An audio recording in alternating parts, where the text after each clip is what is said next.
మార్గము యేసువే పరచెన్ మన ఆత్మపీఠములో వసింప పూజనే పరచెన్ ఆ స్వామి స్థాపిత రక్తశీతము గాని కల్వరిదే.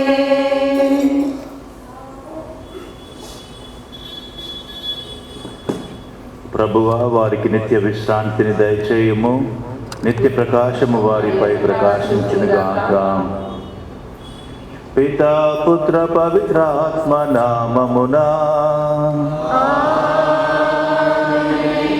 మననాథుడైన యేసుక్రీస్తు కృప, సర్వేశ్వరుని ప్రేమ, పవిత్రాత్మ సహవాసము మీ అందరితో ఉండునుగాక.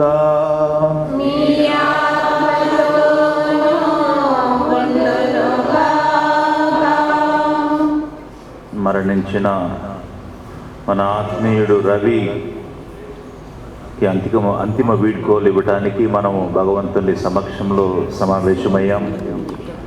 బాధ హృదయాలతో ఈ సాంగ్యంలో పాల్గొంటూ ఉన్నాం.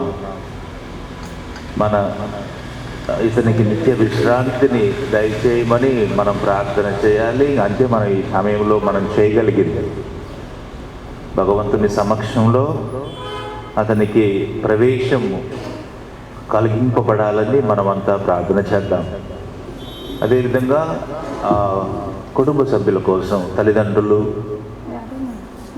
అక్క చెల్లెళ్ళు, వాళ్ళ కుటుంబాలు, వీళ్ళందరి కోసం ప్రార్థన చేద్దాం. ఎందుకంటే అందరూ తెలిసిన చిన్న వయసులో మరణం సంభవించడం అనేది చాలా బాధాకరమైన విషయం. మన విశ్వాసమే మనకు ఓదార్పు కావాలి. ఎందుకంటే మానవుల మాటలు మనం ఇచ్చే ఓదార్పు అంత ఆ సమయానికే. కానీ లోటు అనేది మరి ముఖ్యంగా ఆత్మీయులకు జీవితాంతం ఉంటుంది. ఆ లోటు అనేది ఒక వ్యక్తి లేకపోవడం లోటు జీవితాంతం ఉంటుంది. ఆ జీవితాంతం ఆ ప్రయాణంలో ఆ భగవంతుడే ఓదార్పు కావాలని, విశ్వాసమే బలం చేకూరాలని మనం కుటుంబం కోసం కూడా ప్రత్యేకంగా ప్రార్థన చేస్తాం. ఇక ఈ పూజలో యోగ్యంగా పాల్గొనటానికి మన తప్పిదాలను ఒప్పుకొని ఆ భగవంతుని క్షమాపణ వేడుకుందాం. జాలి చెంది కావరా జాగుమాని బ్రోవరా పిలచుటే దడవుగా పలికెడి దేవా జాలి చెంది కావరా జాగుమాని బ్రోవరా చిటికెలో చితికి పోయి బుడగ వంటి బ్రతుకునాది చిటికెలో చితికి పోయి బుడగ వంటి బ్రతుకునాది క్షణికమైన జీవితం దయచేచు మార్గమీయవా జాలి చెంది కావరా జాగుమాని బ్రోవరా.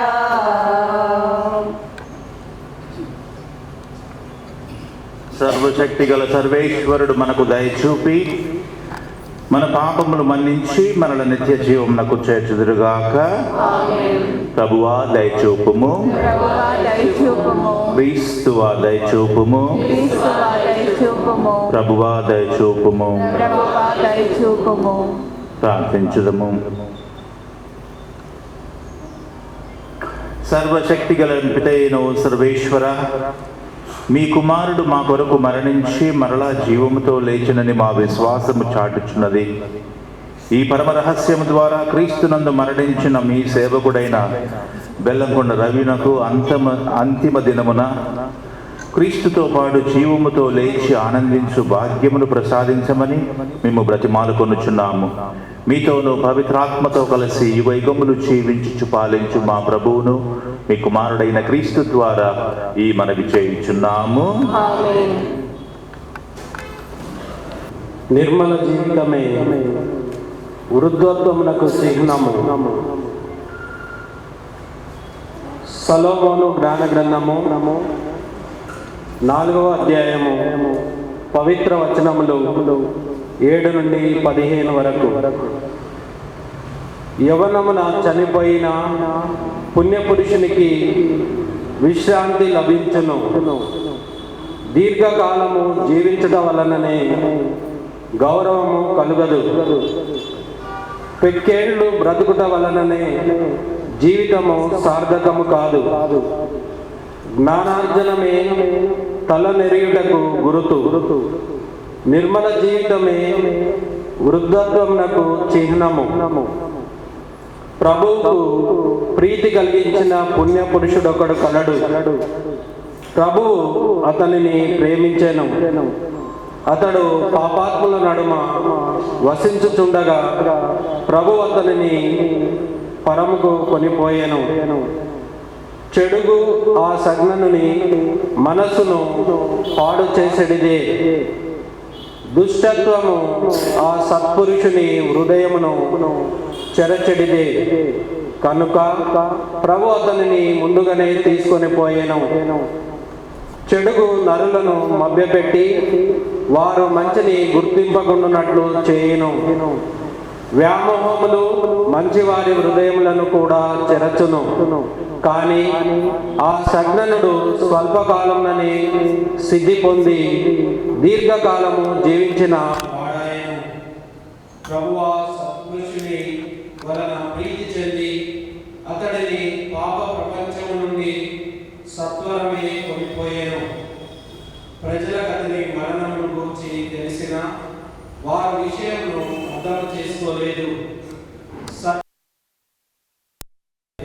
ప్రభువు తన భక్తులకు కృపను కరుణను దయచేయమని వారిని కాచి కాపాడుమని ప్రజలు గ్రహింపరై.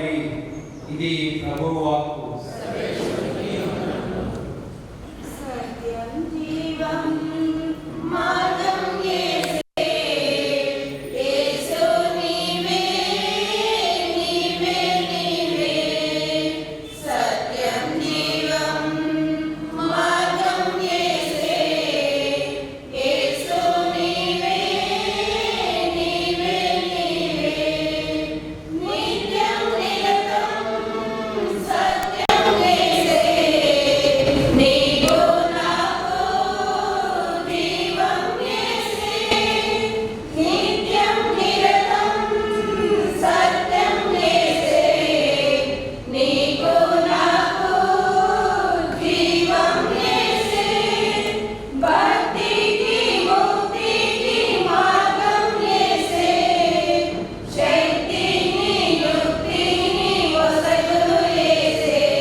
పిమ్మట లాజరు సమాధి చేయబడి అప్పటికి 4 దినములైనదని తెలుసుకొనెను.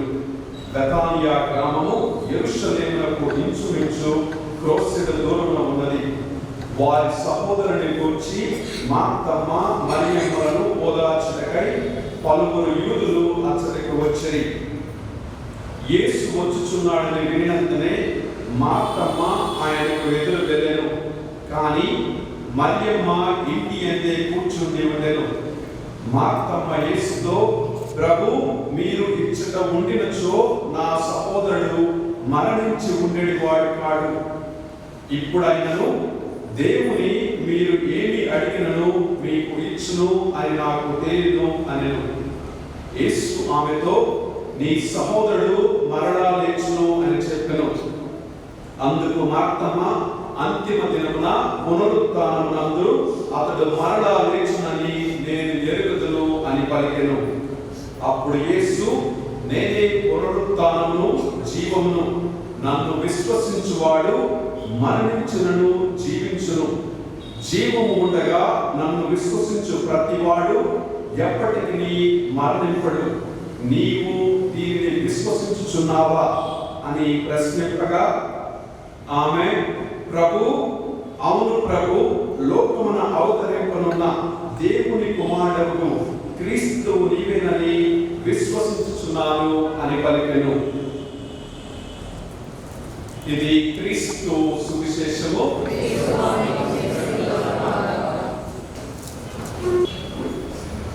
నేనే జీవమును పునరుత్థానమును. జీవించి ఉండగా నన్ను విశ్వసించువారు ఎన్నటికీ మరణించరని మన ప్రభువు రక్షకుడైన యేసుక్రీస్తు లాజరు యొక్క మరణ సందర్భాన నుడివి ఉన్నారు. ప్రియ సహోదరి సహోదరులారా, ప్రభువు తాను కేవలం నుడవడం మాత్రమే కాకుండా తాను మరణించిన 3వ దినాన పునరుత్థానుడై మృత్యుపై విజయాన్ని సాధించి మరణాన్ని ధ్వంసం చేసి సకల మానవాళికి మరణంతోటి జీవితం అనేది అంతం కావడం లేదు. మరణం అనేది మరణానికి పునర్జీవన, ఈ లోక జీవితానికి మరో జీవితానికి మధ్య ఒక గడియ మాత్రమే, ఒక క్షణం మాత్రమే. మరణం అనేది మరో జీవనానికి, నూతన జీవనానికి, పరలోక జీవితానికి, పునరుత్థాన జీవితానికి, శాశ్వత జీవితానికి ముఖద్వారం, సింహద్వారం అని ప్రభువు తాను మరణించిన 3వ దినాన పునరుత్థానముల ద్వారా విశ్వ మానవాళికి కూడా దానిని ప్రబోధం చేసి ఉన్నారు.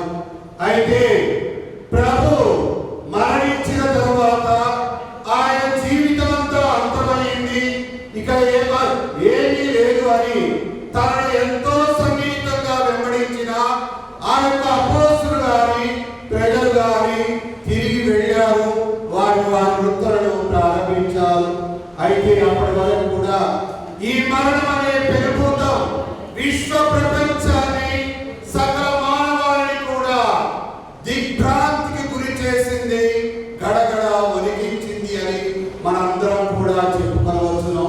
ఈ రోజు కూడా మరణం అన్నది ఒక చెడు వార్త, అది ఒక చేదు వార్త. అది వినడానికి ఎవరు కూడా ఇష్టపడరు. అయిష్టమైన ఒక సంఘటన మరణం అనేది. ఆ మరణం అంటే కొందరు చెప్తూ ఉంటారు, మరణం అంటే నాకేమీ భయం లేదని. కానీ ఏదో ఒక మూలన భయం తాగి ఉన్నది. ఈ రోజు మానవుడు మరణానికి భయపడడం వలననే, మరణం తనని కమలిస్తుంది అని వలనే ఆ యొక్క జీవితాన్ని కాపాడుకోవాలని, ఇంకా ఎక్కువ దినాలు బ్రతకాలని చెప్పివేసి ఎన్నో ప్రయత్నాలు చేస్తూ ఉన్నాడు, తప్పిస్తూ ఉన్నాడు. ఏది చేసినా కానీ ఒకటి మాత్రం మనం గుర్తుంచుకోవాలి, మానవ జీవితం అనేది శాశ్వతం కాదు. కేవలం మానవ జీవితం మాత్రమే కాకుండా ఈ లోకంలో రూప ఆకారాన్ని సత్కరించుకొని ఆకృతిని పొంది జీవిస్తూ ఉన్న ప్రతిని కూడా రూపాన్ని, ఆకారాన్ని, ఆకృతిని కోల్పోతూ ఉంది, విచ్ఛిన్నమైపోతూ ఉంది, శిథిలమైపోతూ ఉంది. తిరిగి ఏ మట్టి నుండి అయితే ఉద్భవించిందో ఆ మట్టిలో కలిసిపోతూ ఉంది అనేది సత్యం.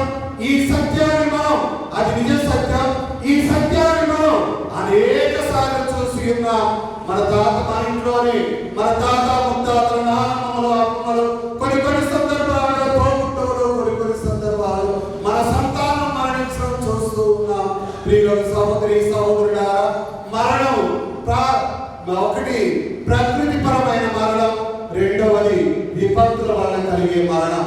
ప్రకృతి పరమైన మరణం ఒక మనిషి తాను జన్మించిన తరువాత తన జీవితంలో భౌతికంగా, మానసికంగా, ఆధ్యాత్మికంగా, విశ్వాసపరంగా, విద్యాపరంగా, మరోపరంగా పెరుగుతూ ఉంటాడు. కేవలం మానసికంగా మాత్రమే కాదు, శారీరక పరంగా ఇతరత్రా కూడా పెరుగుతూ ఉంటాడు. పెరిగి పరిపక్వం చెంది వృద్ధాప్యాన్ని స్వీకరించి ఆ వృద్ధాప్యంలో తాను భౌతికంగా ఈ లోకాన్ని విడనాడడం అనేది జరుగుతుంది. అది ప్రకృతి ధర్మం, జీవన ధర్మం, సృష్టి ధర్మం అని మనందరం కూడా గుర్తించాలి. అనగా మరణం అనేది తథ్యం. ఈ రోజు రవి మన ముందు ఉండి ఉన్నాడు, రేపు లేకుంటే ఈ రోజు సాయంత్రం, లేకుంటే ఇంకొక 5 నిమిషాల తర్వాత ఆ స్థానంలో మరొకరు ఉంటారో తెలవదు. అందరం కూడా వెళ్ళవలసి ఉన్నదని మరణం అనే ఈ యొక్క విషయం మనందరికీ కూడా ప్రబోధం చేస్తూ ఉంది. అయితే మనం ఈ లోకం శాశ్వతమైనదని, ఈ లోకమే సర్వమని భావించి మనం ఈ యొక్క అంధులమైపోయి అజ్ఞానంలో కొట్టుమిట్టాడుతూ ఈ జీవితాన్ని కొనసాగిస్తూ ఉన్నాం. నేను ఇందాక చెప్పిన విధంగా ఈ జీవితాన్ని ఇంకా ఎక్కువగా పెంపొందించుకోవాలి, జీవితాయుష్యమై జీవించాలి అని మనం తలపోస్తూ ఉన్నాం. దానికోసం ఎంతగానో ప్రయత్నాలు చేస్తూ ఉన్నాం. శాస్త్రవేత్తలు మనిషి శాశ్వతంగా ఉండాలి అని తలపోసి ప్రయోగశాలలో ఎన్నో ప్రయోగాలను చేస్తూ ఉన్నారు. మనం కూడా ఈ యొక్క ఆరోగ్యాన్ని కాపాడడం కోసం, ఎక్కువ రోజులు బ్రతకడానికి కోసం ఉదయం వ్యాయామం చేయడం, ఏదో ఎనకడిన ఆ యొక్క కొర్రలు, ఒరిగలు, జొన్నలు, సద్దలు మధ్యలో మొత్తం మానేశారు. వాటి వల్ల ఆయన తగ్గుతుంది అనుకున్నారు. ఈ రోజు మళ్ళా వాటి వెంబడి పడ్డారు. ఆ విధంగా చేస్తూ ఉన్నారు. ఇంకా ఈ విధంగా చూసుకున్నట్లయితే ఈ యొక్క మానవ జీవన పరిణామాన్ని పెంపొందించుకోవాలని, దీర్ఘంగా జీవించాలని ఎన్నెన్నో ప్రయత్నాలు చేస్తూ ఉన్నారు. ఒకనొక శాస్త్రవేత్త, స్వీడన్ చెందినవాడు, స్విట్జర్లాండ్ చెందినవాడు, నేను మరచిపోయాను. ఒకనొక బ్యాక్టీరియా అనేది 100 సంవత్సరాలు బ్రతుకుతూ ఉందంట. అయితే అతని ఆశ మరణం లేకుండా శాశ్వతంగా జీవించాలని. ఆ యొక్క అరుదుగా కనిపించే ఆ బ్యాక్టీరియా తీసుకుని వచ్చి ఆయన ఎక్కించుకొని ఉన్నాడు. కానీ ఆయనలో మార్పులు అనేవి కలుగుతూనే ఉంటాయి. మనం బాల్యంలో ఉన్నప్పుడు ఒక విధంగా ఉంటాం, యవ్వనంలో ఉన్నప్పుడు ఒక విధంగా ఉంటాం, మధ్య వయసుకు వచ్చినప్పుడు మరో విధంగా ఉంటాం, వృద్ధాప్యంలో ఏమి చేస్తామన్నా పుట్టినప్పుడు ఏ విధంగానైతే తల్లిదండ్రుల మీద ఆధారపడి బ్రతుకుతూ ఉంటామో ఆ విధంగా బ్రతుకుతూ ఉన్నాం. మార్పులు అనేవి వస్తూ ఉన్నాయి. మనుషుడు అనేవాడు ఈ జీవితాన్ని దేవునికి వ్యతిరేకంగా, సృష్టి ధర్మానికి వ్యతిరేకంగా, ప్రాణ ధర్మానికి వ్యతిరేకంగా, ప్రకృతి ధర్మానికి వ్యతిరేకంగా దీనిని పొడిగించుకోవాలని చూస్తూ ఉన్నాడు. కానీ అది ఎప్పటికీ కూడా సంభవించదు. భూమి ఆకాశములు నశిస్తాయి, కానీ మానవుడు ఆత్మను నశించవలసి ఉన్నది. ప్రియులకు సహోదరి సహోదరులారా, పాపం పెరిగే కొలది మానవ జీవన ఆయుష్ ప్రమాణం అనేది తగ్గుతూ ఉంది. మనం బైబిల్లో చూస్తూ ఉంటాం. సృష్టి గ్రంథంలో 5వ అధ్యాయంలో 25వ వచనంలో అత్యధిక కాలం ఈ లోకంలో బ్రతికిన వాడు మేతుషల 969 సంవత్సరాలు అతడు బ్రతికాడని వింటూ ఉన్నాం. ఆదాము 530 సంవత్సరాలని, ఆ తర్వాత షేతు 630 సంవత్సరాలని, నోవా 500 సంవత్సరాలని, ఆ తర్వాత ఆ యొక్క ఆయు ప్రమాణం అనేది తరుగుకుంటూ వస్తూ ఉంది. ఆధ్యాత్మికవేత్తలు ఏమంటూ ఉన్నారు?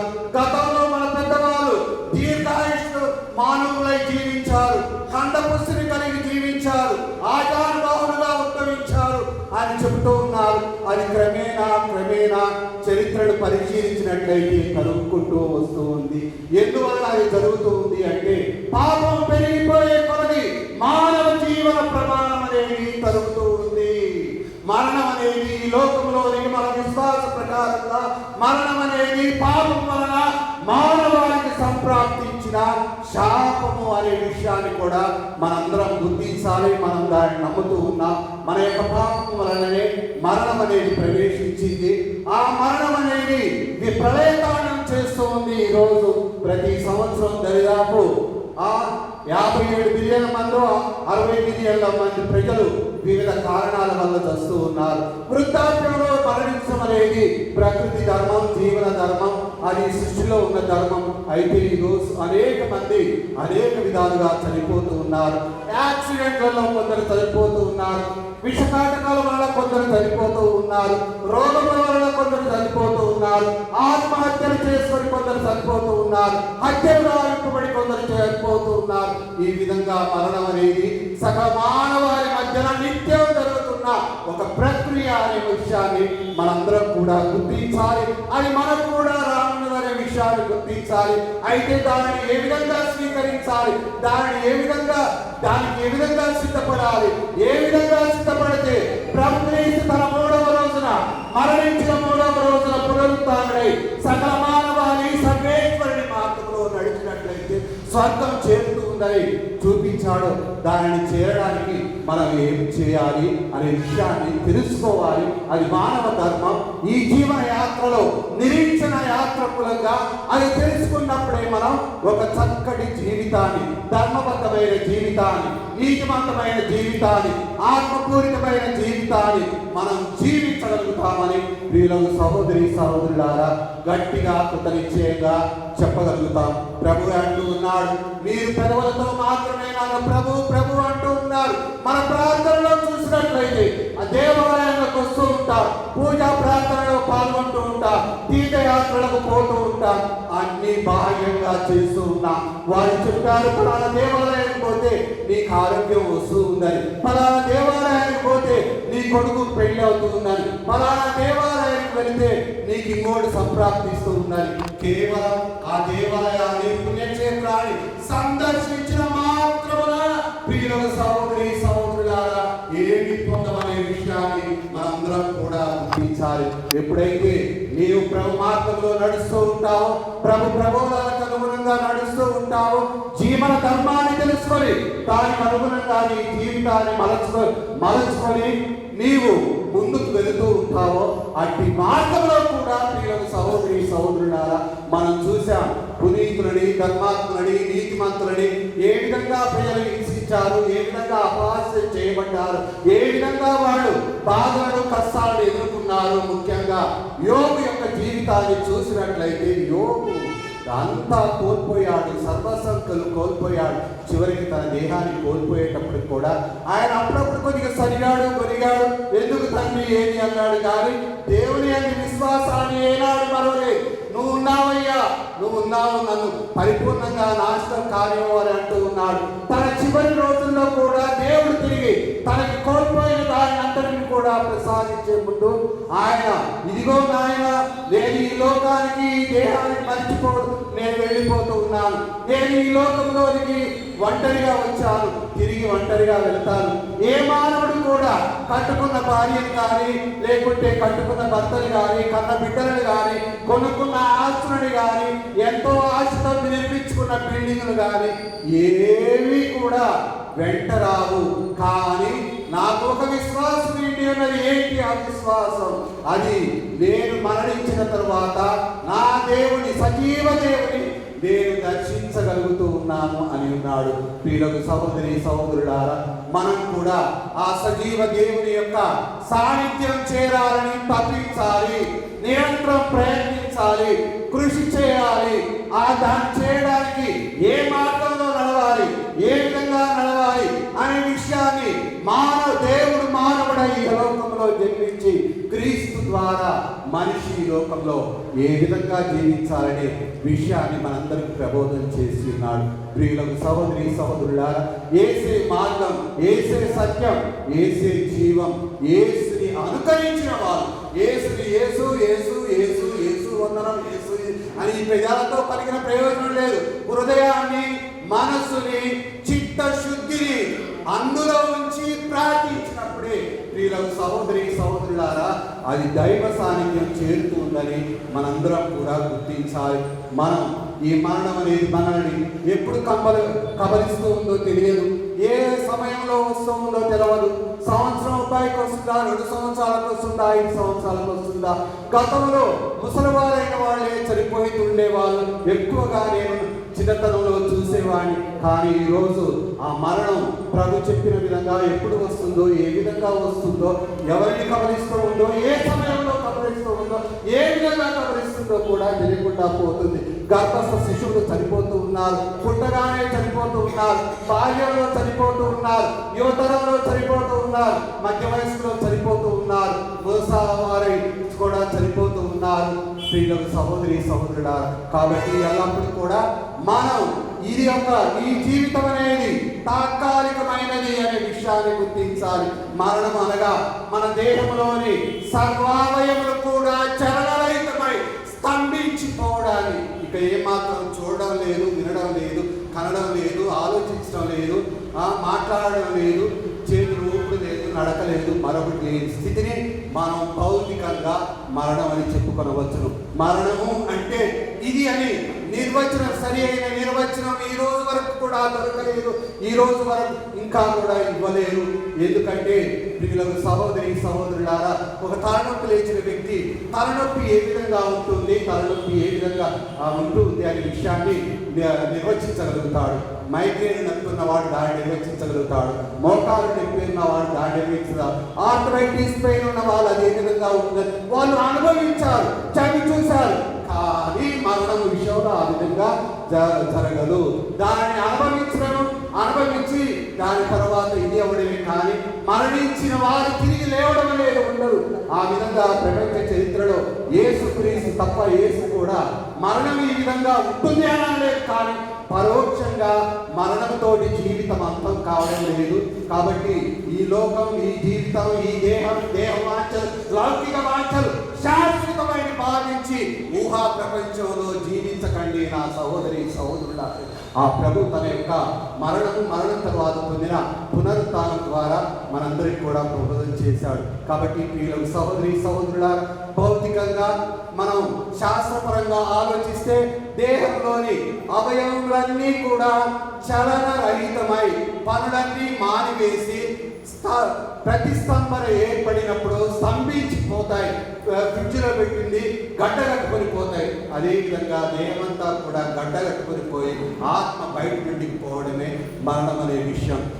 మూడవదిగా ఈరోజు మనం దేవాలయం, ఏ మతంలో కూడా నాకు తెలిసి యొక్క దేహాలని దేవాలయానికి తీసుకొని వెళ్ళరు.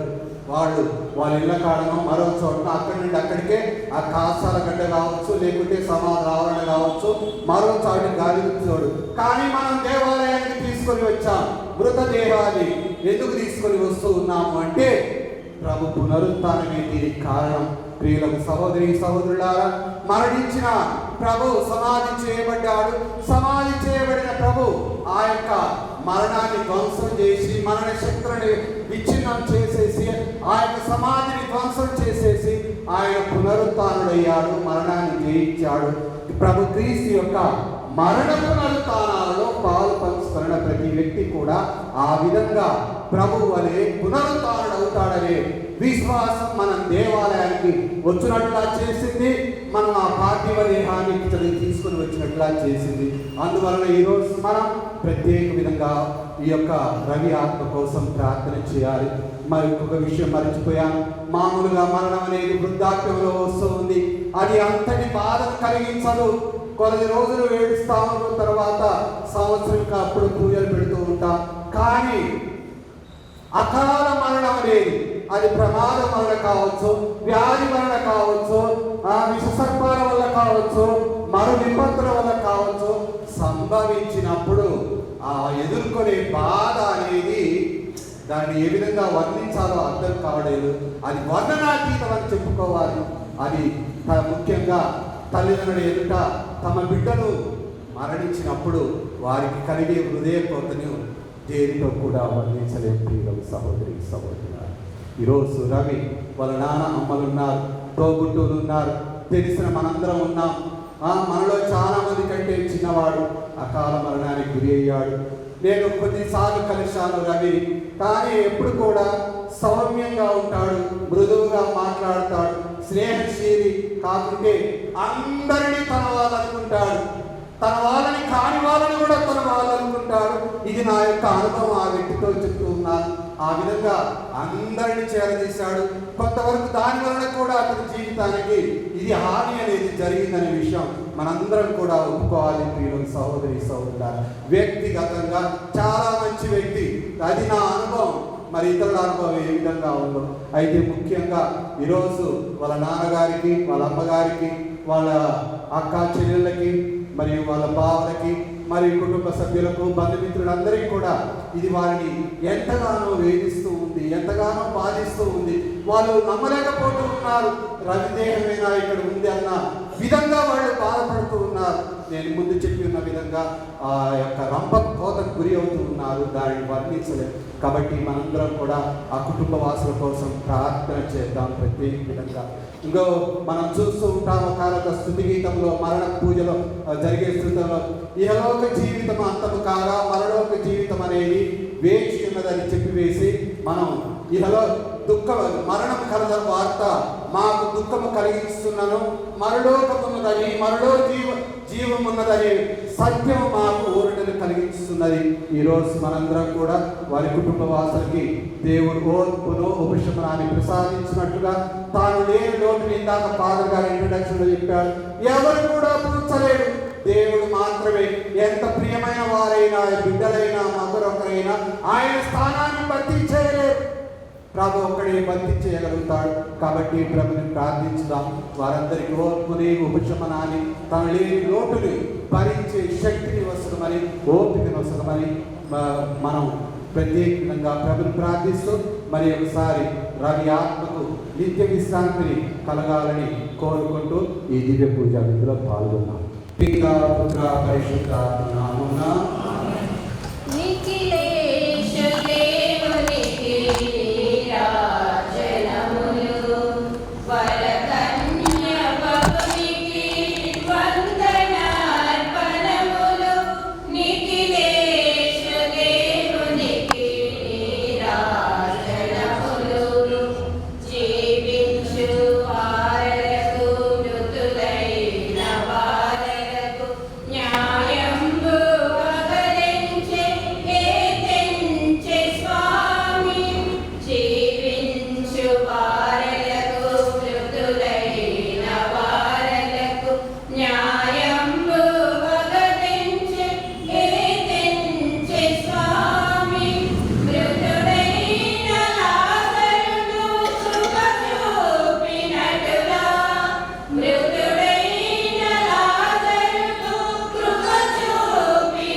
సహోదరుడు గలంపడు రవి లక్షణార్థమై నేను మీ కరుణను వర్తించుచు దీనులతో ఈ అర్పణలను సమర్పించుచున్నాము. మీ కుమారుడైన యేసు ప్రేమగల రక్షకుడని ఇతడు దృఢంగా విశ్వసించను. కావున ఇతడు మేము కనికరం గల న్యాయమూర్తిగా దర్శించు భాగ్యమును ప్రసాదింపుడు మా ప్రభువైన క్రీస్తు ద్వారా ఈ మనవి చేయించున్నాము. దేవుడు మీతో ఉండుగాక.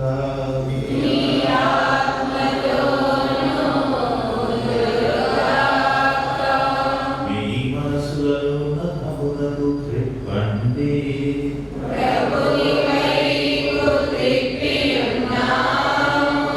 మన దేవుడైన ఏలిన వారికి కృతజ్ఞత తెలుపుదము.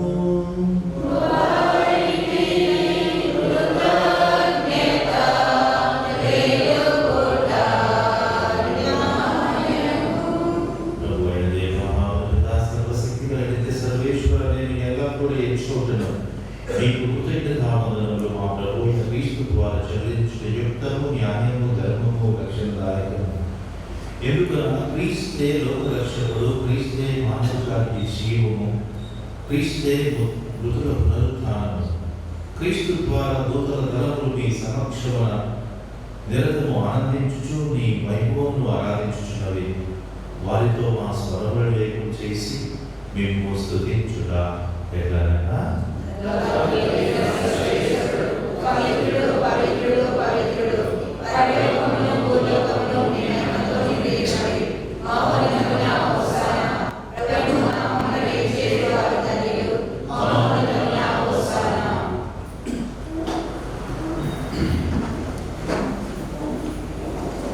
ఓ ప్రభువా, మీరు నిజముగా ఆరాధించుడు సర్వపద్ధతులు మీరే కనుక మీ ఈ విధమైన మా కొరకు మా ప్రభు అయిన యేసుక్రీస్తు శరీర రక్తములు అదురుగాక. వారు శిలువ శ్రమలో తనను తాను పూర్తం ఇష్టపూర్తిగా అప్పగించుకునేటప్పుడు అప్పమనుకొని కృతజ్ఞతావందనములు చెప్పి రుచి శిష్యులకు ఇచ్చు ఇట్లనిది, మీరందరూ దీనిని తీసుకొని ఉంచుకుడు. ఏదైనా ఇది మీ కొరకు అప్పగింపబడనున్న నా శరీరము.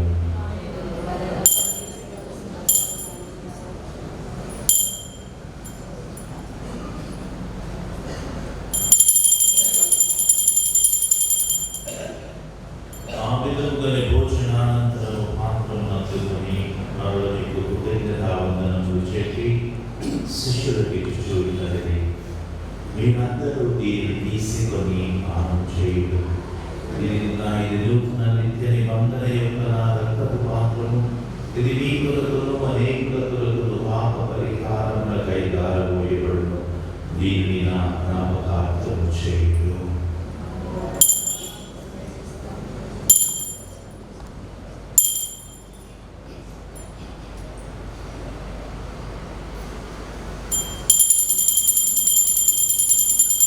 ఇది విశ్వాస రహస్యము.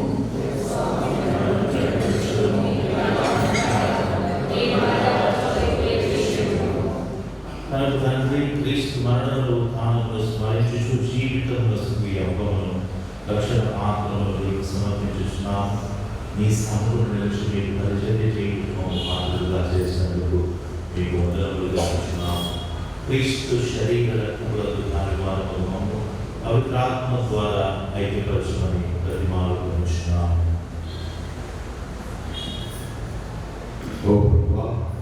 ప్రపంచంలో రాజ్యం చేసుకున్న ఆత్మస్థనము మా ఫ్రాన్సిస్ దగ్గరను పూలంతో మా పీఠాత్మను దుర్గంధులతో మమ్మను మీ ప్రేమను అర్పణ చేయము.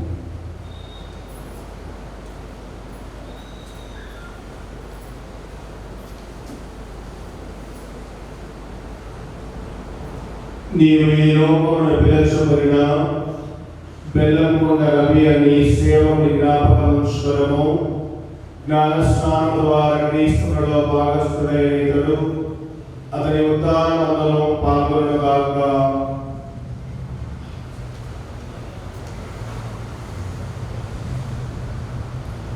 ఉత్తానంలో చనిపోయిన మా సహోదరి సహోదరుడు మీ కనికరమందు చనిపోయిన వారందరినీ జ్ఞాపకం ఉంచుకోవడము, వారిని మీ దివ్య ప్రకాశంలోనికి చేర్చుకోవడము. మా అందరిపై దయ చూపి దేవుని కన్యతల్లి మరియ మాతతోను, పునీత జోజప్ప వారితోను, పునీత అపోస్తలులతోను, పునీత ఆండ్రూ వారితోను, వారి నుండి మీకు సేవ చేసిన పుణ్యాత్మలందరితోను మాకు నిత్య జీవములో భావము దయచేయడు. అప్పుడు వారితో కలిసి మేము మీ కుమారుడు యేసుక్రీస్తు ద్వారా మేము స్తుతించి మహిమ పరచు. ఫలము.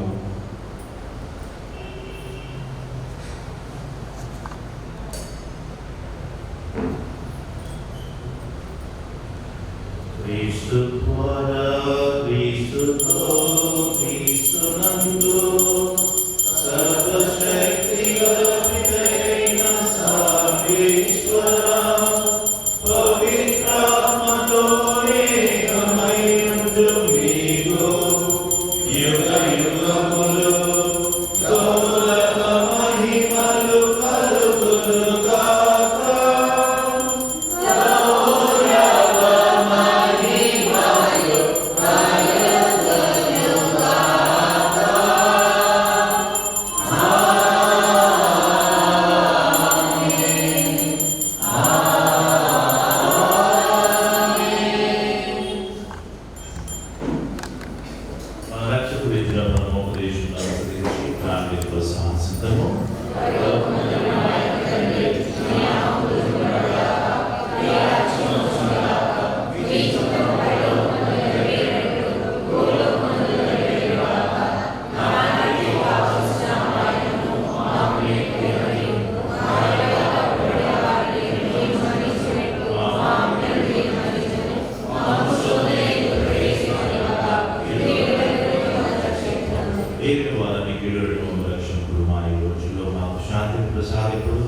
మీ దయానుగ్రహం మేము పాపములను విముక్తులై కర్తవ్య కారణాలను చేయుడు.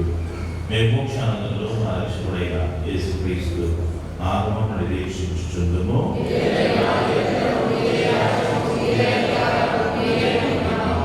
సమాధానం మీకు ఇచ్చుచున్నాను, నా సమాధానం మీకు వస్తున్నాను అని మీ అపోస్తులతో వచించిన వారిని చేసువా మా పాపములను మాటలు తెలుసు విశ్వాసం కటాక్షంపుడు మీ ఇష్ట ప్రకారం దానికి సమాధానంలో ఐక్యులందరూ యుగయుగములు జీవించు పరిపాలించు వారా దేవుని వారి శాంతి సమాధానము ఎల్లప్పుడూ మీ అందరితో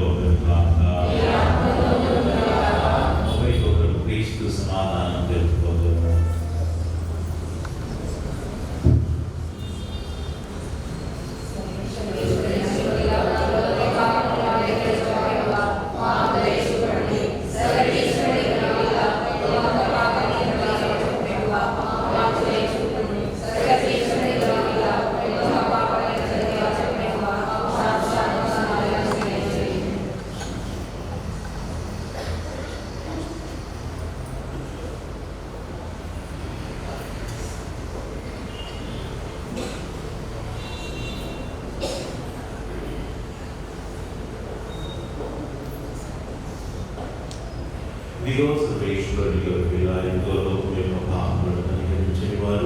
ఈ గొర్రెపిల్లలకు ఉపయోగపడిన మనము ధన్యులము.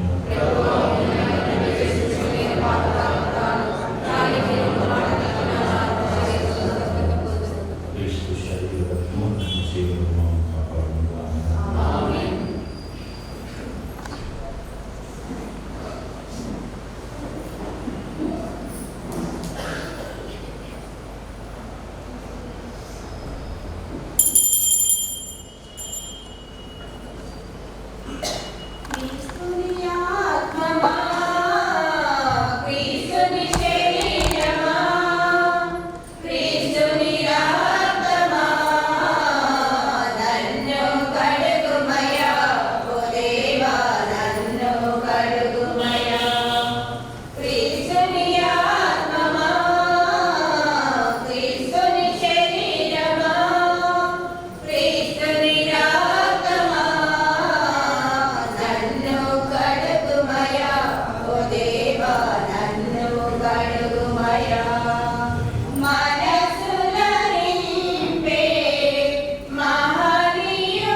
ఈనాడు ఈ అంతిమ పూజను సమర్పించి రవి యొక్క ఆత్మకు నిత్య విశ్రాంతిని వసగాలని ప్రార్థించినటువంటి గురువులందరికీ కూడా మా కుటుంబం తరఫున నేను కృతజ్ఞతలు తెలియజేస్తున్నాను. ముఖ్యంగా పూజాలో మెయిన్ సెలబ్రెంట్గా ఉండి మా గ్రామాల నుండి ఫాదర్ సుందర్ గారు వారికి ప్రత్యేకంగా అభినందనలు తెలియజేస్తున్నాం. పూజాలో ప్రసంగాన్ని చెప్పి మరణాన్ని గురించి మనకి చాలా విపులంగా తెలియజేశారు. మనం మన జీవితాలు కూడా ఆ మరణం వరకు మనం ఎదురు చూడాలని, మనం అందరం కూడా ఒకరోజు ప్రభు సన్నిధికి వెళ్ళడానికి మనకంటే ముందుగా రవి వెళ్ళాడు. అదే మార్గంలో మనం కూడా పయనించాల్సినటువంటి రోజు వస్తుంది. దానికి మనందరం కూడా సిద్ధపడాలి అని చెప్పినటువంటి ఫాదర్ రాయప్ప గారికి, father Anthony, father Sagar, father Victor, father Anand, father Anthony, father Antayya, ఈ 8 మందికి కూడా ప్రత్యేకంగా నేను కృతజ్ఞతలు తెలియజేస్తూ ఉన్నాను. ఇకపోతే క్రైస్తవ విశ్వాసులు ముఖ్యంగా మా గ్రామాల నుండి మరి అందరూ కూడా తరలి వచ్చారు. వారందరికీ కూడా నేను కృతజ్ఞతలు తెలియజేస్తూ, ముఖ్యంగా మా కుటుంబం ఈరోజు ఎంతో శోక సముద్రంలో ఉంది. బెల్లకొండ వారి కుటుంబంలో మరణించినటువంటి రవి, ఆ రవి మరణమైంది అటు కుటుంబానికి, అన్నయ్య కుటుంబానికి, తన కుటుంబానికి, మరి మా అందరి కుటుంబాలు కూడా ఏదో చెప్పలేని బాధ, ఆ వేదన అనేది అందరూ కూడా మనం చూస్తూ ఉన్నాం. ముఖ్యంగా అన్నయ్య వదిన రవి యొక్క సోదరులైనటువంటి జ్యోతి కుటుంబం, సంజయ్ కుటుంబం, రవి యొక్క కుమారుడు కీర్తన్, విజయ, వారందరికీ కూడా ఎవరో తీర్చలేనటువంటి లోటు. కానీ దేవుని సన్నిధిలో దేవుని యొక్క విశ్వాసం జీవించేటువంటి బిడ్డలుగా మనందరం కూడా వారికి చేతి కలిస్తూ ధైర్యాన్ని చెబుతూ ముందుకు నడిపించుకుందాం. ఇకపోతే రవి నిజంగా చాలా ప్రేమ కలిగినటువంటి వ్యక్తి. అందరినీ పరిగణించాడు. ఎవరికి ఎక్కడ సహాయం కావాలన్నా తన సహాయాన్ని అందిస్తాడు. మరి తన లేని లోటు ఎవరు తీర్చలేము. అయినప్పటికీ మరి రవి యొక్క మంచితనం, తన యొక్క ప్రేమ స్వభావం, తల్లిదండ్రులకి అన్ని సందర్భాల్లో నేను ఉన్నానంటూ ఎంతో చేతినిచ్చి ధైర్యాన్ని ఇచ్చి నడిపించినటువంటి ఆ బిడ్డను దేవుడు మనకంటే ముందుగా పిలిచారు. తన యొక్క జీవితాన్ని బట్టి దేవుడు తన పరలోక రాజ్యాన్ని దయచేశారని, మరి ముఖ్యంగా ఈ నవంబర్ నెల, ఉత్తరించాత్మ నెల, ఈ నెలలో మరణించడం అనేది కూడా దేవుని యొక్క ఆశయం, ఆలోచన, ప్రణాళిక. కాబట్టి మరొకసారి మీ అందరికీ అన్నయ్యలు చెల్లి అందరి కుటుంబాల్లో దేవుడు అందరినీ దీవిస్తూ ఉన్నారు ఇక్కడి వరకు. కానీ రవిలో లేదాన్ని మనం తొలగించలేము. కానీ దాని కొరకు మనందరం ప్రార్థన చేద్దాం. తప్పకుండా రవి ఆత్మకల్లుగా రాజ్యాన్ని చేరుతుంది. ప్రభు సన్నిధిలో ఉండి మనందరికీ ముందుగా వెళ్ళి మన కొరకు ప్రార్థించడానికి దేవుడు తనని ముందుగా తీసుకెళ్ళారు అనేటువంటి ఆలోచన మనందరం ఆలోచిస్తూ మనందరం కూడా నడుద్దాం. మరి యొక్క అవకాశాన్ని తీసుకొని ముఖ్యంగా విచారణ గురువులకు నేను ప్రత్యేకంగా తెలియజేస్తున్నాను. ఇక్కడ పూజా బలి సమర్పించడానికి మనకు అవకాశం ఇచ్చి మరి అన్ని ఏర్పాట్లు చేసినటువంటి ఫాదర్ గారు, నేను పేరు తిరిగి చెప్పలేదు కానీ ఫాదర్ గారు ప్రత్యేకమైనటువంటి కృతజ్ఞతలు మా కుటుంబం తరఫున తెలియజేస్తున్నాను. మిస్టర్ నారాయణ వారు కూడా వారి యొక్క సందేశాన్ని తెలియజేస్తారు. ఆ తర్వాత రాజు వారు కూడా కొద్ది నిమిషాలు మాత్రమే మరి రవి గురించి మాట్లాడడానికి ముందుకు వస్తూ ఉన్నారు.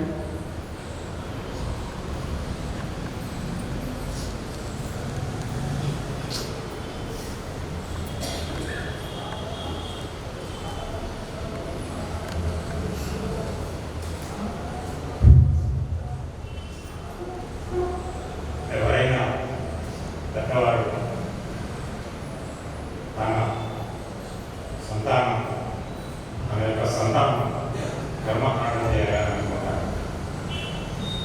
కానీ అదే రివర్స్ అయితే మనక్షోభ ఈనాడు ఏదైనాప్పటికీ ఫాదర్ ప్రసంగంలో చెప్తారు ఏ విధంగా మనం దాని గురించి చేయాలి. కానీ రవి గురించి అయితే చిన్నప్పటి నుంచి ఒక విధమైన సపరేట్ ఐడెంటిటీ ఉండేది. మా బెల్లకొండ వాళ్ళు అందరికి తెలిసిన సత్యమే, అందరూ సౌమ్యులు. మా మావయ్య గారు గురించి అందరికీ తెలుసు. చాలా అందరికీ సహాయం చేసే వ్యక్తి, అందరూ బాగుండాలని చెప్పే వ్యక్తి. చాలామంది చుట్టాలను కూడా ఇప్పుడు తీసుకొని చేశారు. అట్లాగే వాళ్ళ సంతానం కూడా వాళ్ళు అన్నదమ్ములు కళ్యాణ్ చాలా చక్కగా ఉండేవారు. వాళ్ళ పిల్లలు కూడా బాగానే అందరికీ ఉంటారు. కాకపోతే రవి ఒక మిస్టర్ హెడ్. ఎల్ఎల్బి అయిన తర్వాతనే అన్నారన్నమాట, మేము రెడీ, ఇప్పుడు చెట్టు మీద ప్లేటర్ అవుతావా, హైకోర్టు ప్లేటర్ అవుతా, లాయర్ అవుతావా, నీకు ఎందుకు మాకు చూస్తూ ఉండవు, ఒక ఊపుతాననేసి ఒక జోక్యంగా ఉండేవాడు. అడ్రస్ కూడా అది కాదే మామ అనేసి, అది కాదే అత్త అనేసి ఒక ఆప్యాయత ఉండేది మనిషి. అతనికి తెలియని ఎవరు ఉండేవాడు కాదు. లాయర్స్ అనే కానీ, డాక్టర్స్ అనే కానీ, కాంట్రాక్టర్స్ అనే కానీ, పొలిటికల్ లీడర్స్ అనే కానీ, ఆల్ ఫీల్డ్ మనకి ఏ అవసరం వచ్చినా కూడా ఒకసారి ఒక అవసరం వచ్చింది. ఐపీఎస్ సెంటర్లో మేము చూపించుకోవాలని ఇద్దరు ఫ్రెండ్స్ తీసుకెళ్తే ఒక్క ఫోన్ కాల్ చేశారు. ఎమ్మటి ఫ్రీ ఆఫ్ కాస్ట్ వచ్చి ప్రయారిటీ తోటి అన్నీ చేసి ఇచ్చారు. అట్లనే ఒక ఇంకెంత చోట్లని నువ్వు చెప్పు మామ ఏది కావాలో నేను ఒకసారి ట్రాన్స్పోర్ట్ విషయంలో ఇక్కడ వెళ్ళాల్సి వచ్చింది. లేదు ముందు మామ నేను ఎప్పుడే వస్తానని చెప్పేసి తహసీల్దార్ కారు తీసుకొని వచ్చాడు. దాని మీద గవర్నమెంట్ ఆఫ్ తెలంగాణ యాప్లో ఉంది. అదే తెచ్చావు మన నీ కూర్చోమని ఎవరు మన వస్తాడు అంటే ఆ పలుకుబడి ఆ విధంగా ఉంది. కాకపోతే ఒక వేరే కోరిక రవిది ఊళ్ళో మా మామగారు కట్టించిన 1956లో కట్టించిన ఇల్లు కాపాడిపోయింది. మా అమ్మాయి తీసేసి అంతా మంచిగా స్ట్రాంగ్గా లేటెస్ట్ మోడల్తో కడతాం, ఏదైనా మన వాళ్ళంతా ఊరికి వచ్చినప్పుడు దాంట్లో ఉంటారు, సంతోషంగా అంతా ఫ్యామిలీ ఎక్కువ విధంగా ఉంటుందంటే వాడి మైండ్ కాన్సెప్ట్ అట్లా చూడండి, అందరూ ఒక దగ్గర ఉండాలి, మంచిగా ఉండాలి. అట్లాగే ఒక ఫామ్ హౌస్ కడదాం ఎక్కడైనా కూడా ఉండేసి ఇటువంటి అయిన వ్యక్తి ఇంత తొందరగా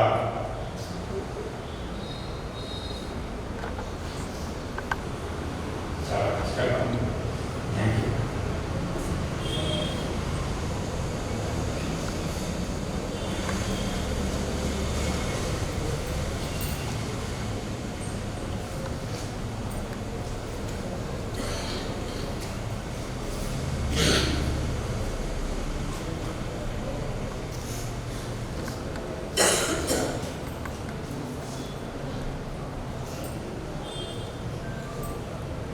ప్రభు అడిగారు, నేను నీకు ఎవరన్నా మాట్లాడితే బాగుంటుందని అనుకున్నాను. నేను వచ్చి మాట్లాడతాను అని అనుకోలేదు. సో ఏదైనా నా మనసులో నుంచి వచ్చేది ఏదైనా చక్కగా ఎవరన్నా నేను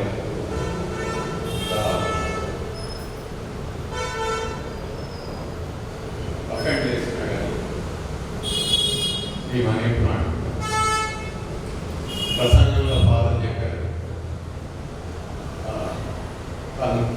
Father నాకు ఎవరో కూడా తెలియదు.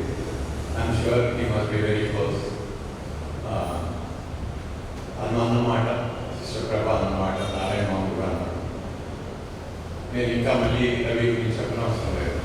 ఐఎమ్ షూర్ ఇక్కడ ఉన్న వాళ్ళలో 70-80% ఈ personally he nose.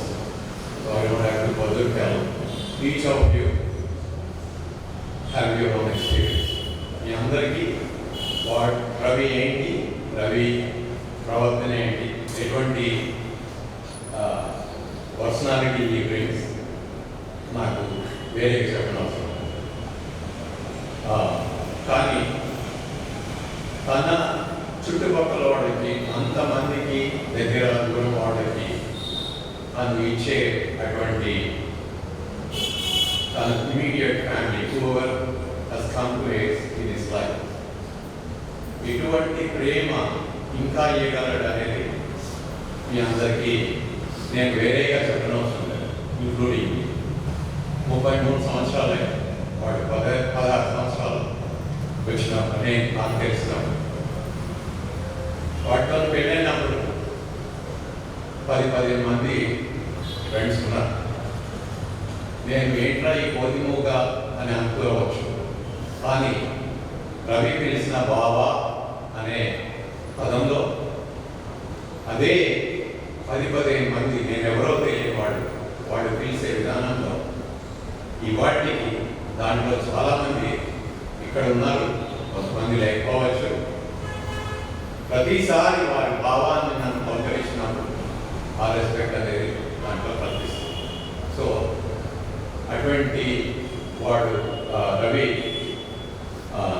What is for me, what is for everyone, నేను వేరే కానీ రెండు ముఖ్యంగా నేను వాడి లైఫ్లో వచ్చిన ఇన్సిడెంట్స్కి మనందరం తెలుసుకోవాలనే మాత్రం ఐ వాంటెడ్ టు సే. ఎవరేమన్నా అనుకోండి, మీరు మంచిగా తీసుకుంటే తీసుకోండి, లేదా పర్వాలేదు. ఏంటంటే చాలా కష్టాలు పడ్డాడు 10 సంవత్సరాల నుంచి, ఎస్పెషల్లీ డిఫరెంట్ రీజన్స్, మనం మాట్లాడిన అవసరం లేదు దాని గురించి. కానీ ఆ కష్టాల్లో ప్రయత్నించాడు, చాలామంది హెల్ప్ ఆఫర్ చేశారు, దోస్తులు కానీ ఫ్యామిలీ కానీ, తీసుకుంటే బాగుండేది, తప్పకుండా కొంచెం బెటర్ అయ్యేవాడు.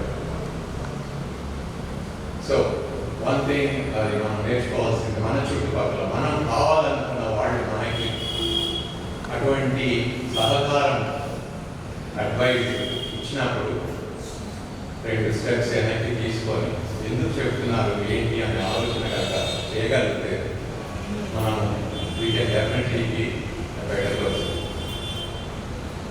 ఆత్మశుద్ధి అంటే నేను తెలుగులో కష్టమే అవుతుంది నాకు చెప్పడానికి, ఎస్పెషలీ నేనేం స్క్రిప్ట్ రాసుకోలేదు, ఏమీ అనుకోలేదు కాబట్టి నేను అదే సైడ్ నేను ప్రిపేర్డ్గా మన చిత్తశుద్ధి మనం అనుకున్న వాటికి వేరే వాటికి చెప్పినప్పుడు 2 అడుగులు వెనక్కేసి ఆలోచిస్తే I'm sure it's going to help in our lives. రెండోది ఆరోగ్యం. నా చుట్టుపక్కల నేను వచ్చి 25వ తారీఖు 10 రోజులైంది. చాలామంది వచ్చి బ్లెస్ దట్ నేను ఇక్కడ వచ్చాను అంటున్నాను. Yes, I will take it the bless that I'm here, I was there for the family. Jyotish అంత దూరం ఉన్నా కానీ I will definitely take it as that I will ask. దేవుడి చిత్తాన్ని మనం ఎవరైనా చేయాలి. కానీ నేను 10 రోజులు అయింది వచ్చి, 3వ రోజు ఎప్పుడో వాటి దగ్గర చూసి మంచిగా అనిపించలేదు. ఎందుకు ఇది దగ్గుతో మందుతో ఎందుకు డాక్టర్ దగ్గరికి వెళ్ళి యాంటీబయాటిక్స్ ఏదైనా తీసుకో చెప్పారు. కాకపోతే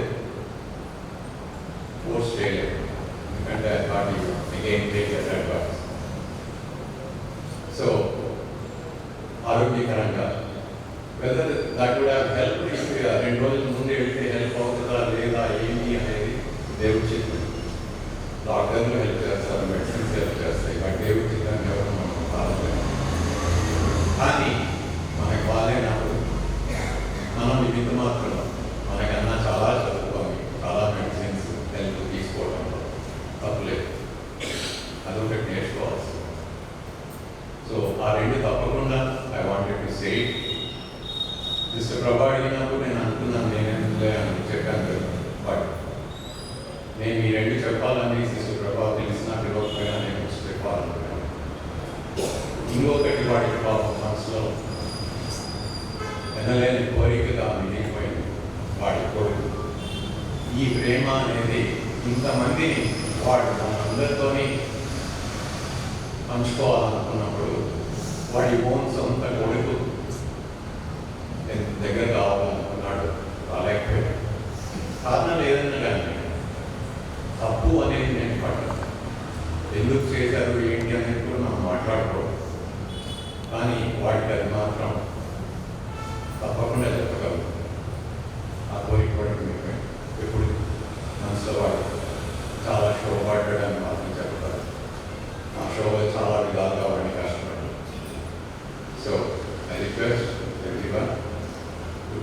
pray for his soul and give all your blessings. ప్రార్థించుదము.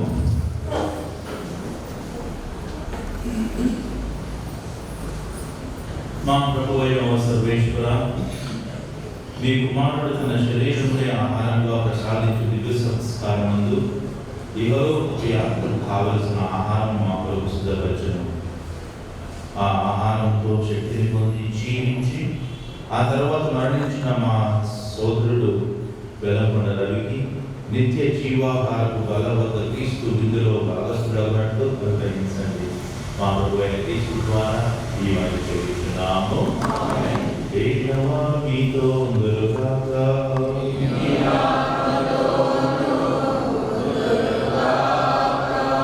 సర్వశక్తిగల సర్వేశ్వరుడు పితా పుత్ర పవిత్ర ఆత్మ మిమ్ము ఆశీర్వదించి కాపాడుదురుగాక.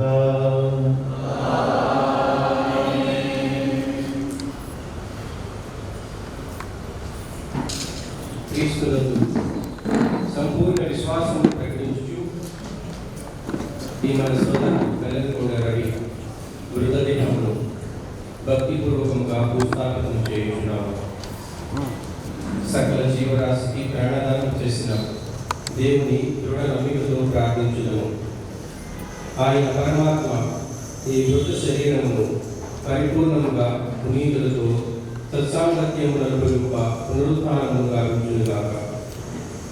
ఇతని పాపములన్నిటినీ క్షమించి పరమ పితతో సఖ్యతను అనుభవింప మన మేపరియకు క్రీస్తునాథుడు సురక్షితంగా స్వర్గములకు చేర్చునుగాక.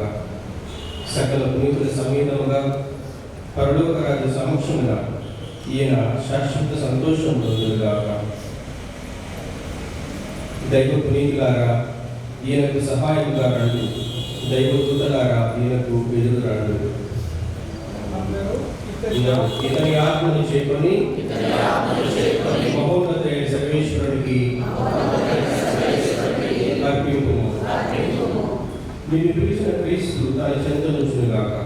దైవదూతలు నిన్ను అబ్రహాము ఒడిలోకి చేర్చుదురుగాక. అందరూ ఇతని ఆత్మను చేకొని మహోన్నత సర్వేశ్వరుడికి అర్పింపుము. ఓ సర్వేశ్వర, ఇతనికి నిత్య విశ్రాంతిని ప్రసాదింపుడు. మీ దివ్య ప్రకాశము ఇతని యందు శాశ్వతముగా వెలుగుగాక. అందరూ ఇతని ఆత్మను చేకొని మహోన్నత సర్వేశ్వరునికి అర్పింపుము.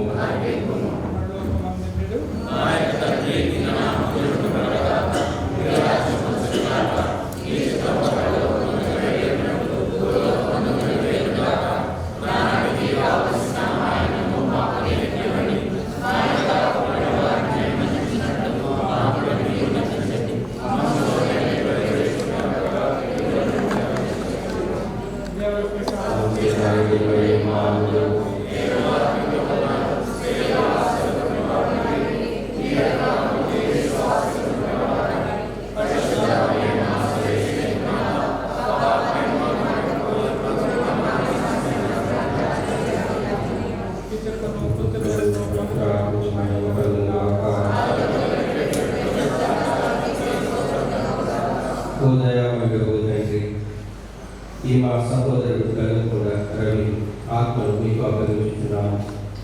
మీ మంచితనముతో క్రీస్తునాథు యందు పునీతుల పరిపూర్ణ సంతోష ఐక్యతగా గుర్తుగా ఉన్న ఈ దాసుని మీరు అనుగ్రహించిన సకల మేలులకు కృతజ్ఞతావందనము చెల్లించుచున్నాము. ఓ సర్వేశ్వర, మా ప్రార్థనలను దయతో అనుభవము. ఈ మీ దాసునిపై స్వర్గ ద్వారము తెరువు. మేమందరము క్రీస్తునాథుని కలుసుకుందాము. తదుపరి మీతో మీ సహోదరులతోనూ శాశ్వతంగా ఉండి పరస్పరం విశ్వాసపూర్ణ మాటలతో కోరుకుంటున్నట్లు సహాయం చేయము. మా ప్రభువు క్రీస్తు ద్వారా మనం చేస్తున్నాము. ప్రభువు మీతో ఉందిగాక. సర్వశక్తిగల సర్వేశ్వరుడు పిత పుత్ర పవిత్రాత్మ వెల్లకొండ రవి ఆత్మకు విశ్రాంతి దయచేయుగాక.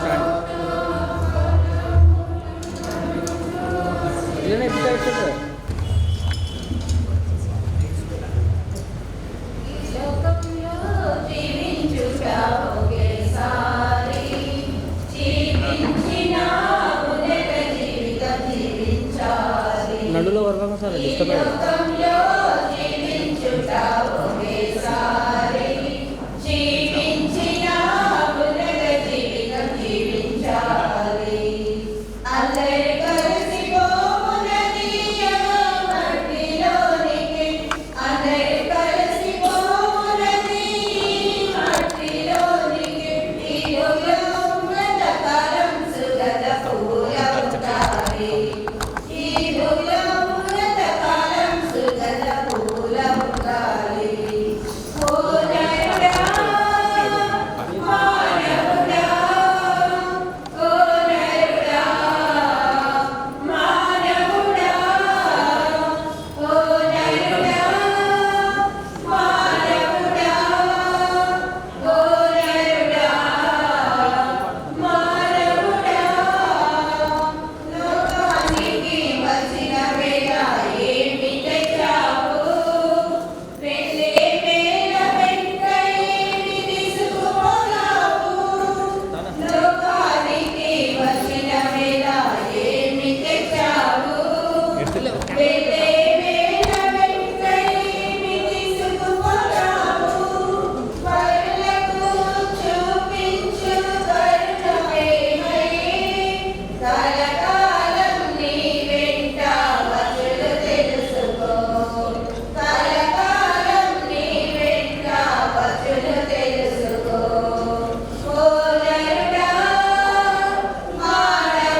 నరకముల నుండి తిరిగి తన చెంతకు పిలుచుకొన చిత్తగించితిరి. కావున మట్టి నుండి తయారైన ఇతని శరీరమును తిరిగి మట్టికే అప్పగించుచున్నాము. మృతులలో సజీవుడై సమాధిలో నుండి లేచిన వారిలో ప్రథముడు క్రీస్తు ప్రభు. కావున దీనావస్థలోనున్న మన శరీరమును తన మహిమాన్విత శరీరముతో పోలినట్లు చేయుదురు. అందువలన ఈ సోదరుని ప్రభునికి అప్పగించుచున్నాము. రక్షకుడు ఇతనికి తన శాంతియుక్త భాగమొసంగి అంత్యదినమున ఇతని శరీరమును సజీవముగా లేపునుగాక.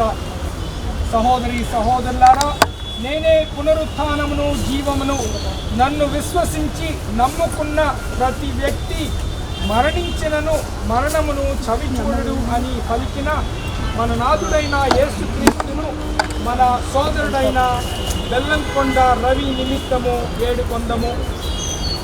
ఓ రక్షక, లాజరు మరణింపగా మీరు కన్నీరు కార్చితిరి. ఈ శోక సమయమున మా కన్నీటిని కూడా తుడిచివేయమని వేడుకొనుచున్నాము. అందరం, ఓ ప్రభువా మా ప్రార్థనను ఆలకించండి. ఓ రక్షక, మీరు మృతులకు తిరిగి జీవమిచ్చితిరి. మా సోదరుడైన రవికి కూడా నిత్య జీవము ప్రసాదింపమని వేడుకొనుచున్నాము. ఓ ప్రభువా మా ప్రార్థనను ఆలకించండి. ఓ రక్షక, జ్ఞానస్నానమందు ఈ సోదరుడు పరిపూర్ణ శుద్ధి నొంది రక్షణదాయక తైలముతో అభ్యంగమునందెను. ఇతనికి మీ పునీతుల మోక్షవాసుల సత్సాంగత్యము ప్రసాదింపమని వేడుకొనుచున్నాము. ఓ ప్రభువా మా ప్రార్థన ఆలకించండి. ఓ రక్షక, ఈ మా సోదరుడు మీ దివ్య శరీర రక్తముల పవిత్ర విందుతో పోషణము పొందెను. ఇతనికి మీ స్వర్గరాజ్య విందులో భాగం ప్రసాదింపుడని వేడుకొనుచున్నాము. ఓ ప్రభువా మా ప్రార్థన ఆలకించండి. ఓ రక్షక, మా సోదరుని మరణంచే దుఃఖముతో నిండి ఉన్నాము.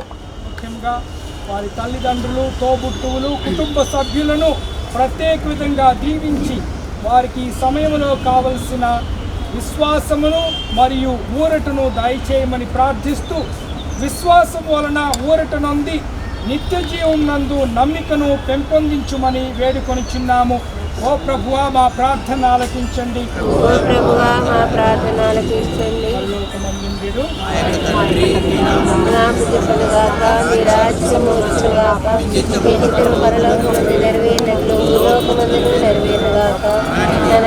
కావలసిన మా ఇన్నము మాకు నేర్పివ్వండి.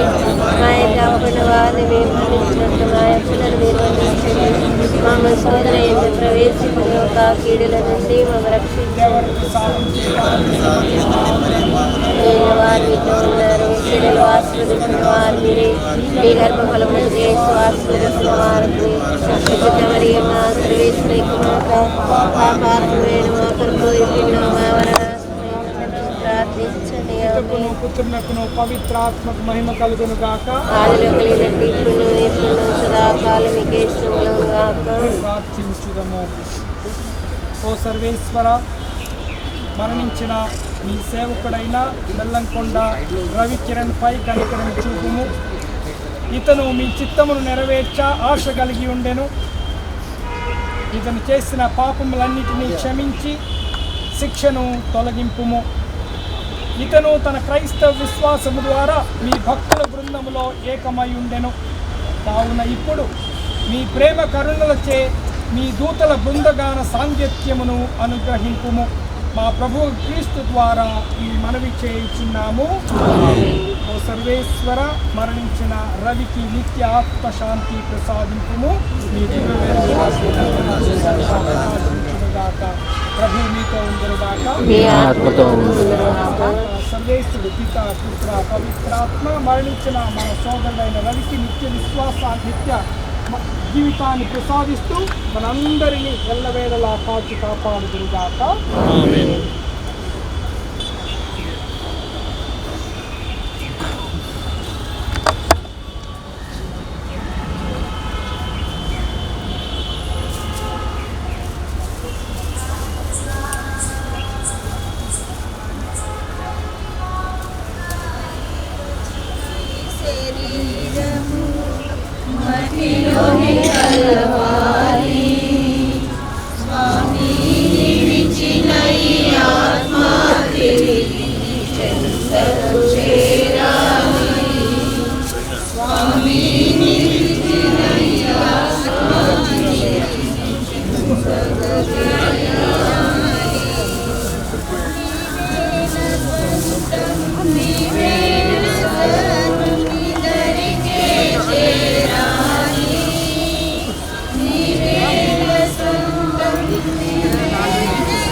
చూడాలని చూసేసి